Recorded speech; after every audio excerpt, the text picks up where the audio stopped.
Indian medical असोसिएशनच्या वतीने पाहिलं तर कालपासून रुग्णसेवा बंद करण्यात आलेला आहे. नेमक्या डॉक्टरांचे नेमके काय मागणी आता आपण बोलण्यासाठी माझ्यासोबत इंडियन मेडिकल असोसिएशनचे सेक्रेटरी विजय रांजोडे आपल्यासोबत आहेत. आपण त्यांच्याशी बातचीत करणार. सर, काय सांगा, कालपासून पाहिजे रुग्णसेवा संपूर्ण बंद करण्यात आलेली आहे, काय मागणी आहेत नेमकी तुमच्या? कालपासून आम्ही IMA महाराष्ट्र आणि परळी ब्रांच IMA यांच्या वतीने कालपासून काम बंद आंदोलन सुरू केले आहे.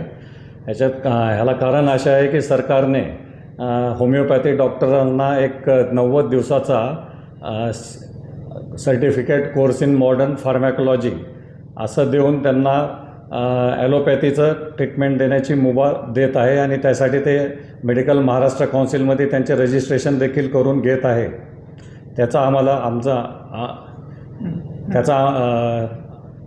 आम्हाला विरोध आहे. तसं पाहिलं तर तुमची मागणी हा सरकारकडे असणार आहे. सरकारला तुम्ही वेठी धरलं पाहिजे, पण तुम्ही रुग्णांना वेठी धरतात आणि त्यामुळे पाहिजे रुग्णांचे मोठे हाल देखील होतात ना.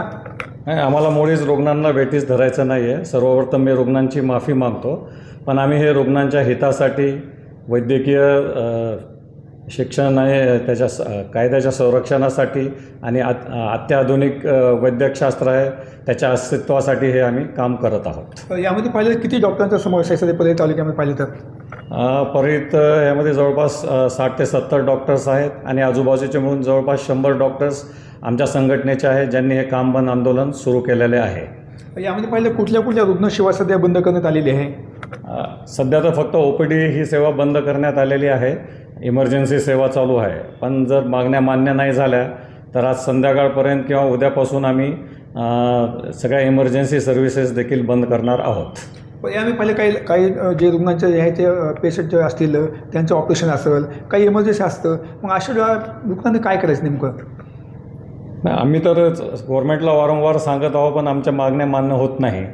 आता हे आम्हाला टोकाचं पाऊल ह्याच्यासाठीच उचलावं लागलं की कालपासून त्यांनी रजिस्ट्रेशन होमिओपॅथिक डॉक्टरांचे मेडिकल काउन्सिलमध्ये रजिस्ट्रेशन सुरू केलं आहे. सर, आता सध्या पाहिलं तर पावसाळ्याचे दिवस आहेत, मोठ्या प्रमाणात रुग्ण देखील असतात, तर उद्या भविष्यात तुमच्या डॉक्टरसह कारवाई होऊ शकते?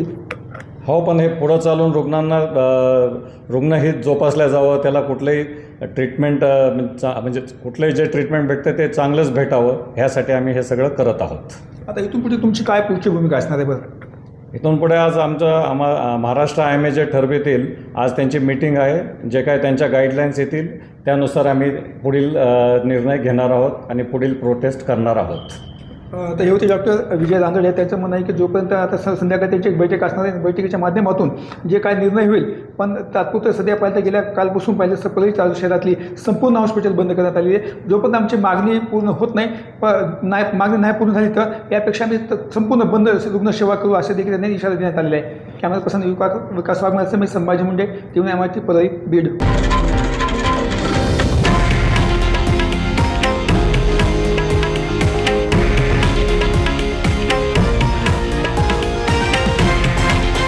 हे आहे देशातील नंबर 1 न्यूज नेटवर्क आणि आपण पाहत आहात TV9 मराठी, एकमेव.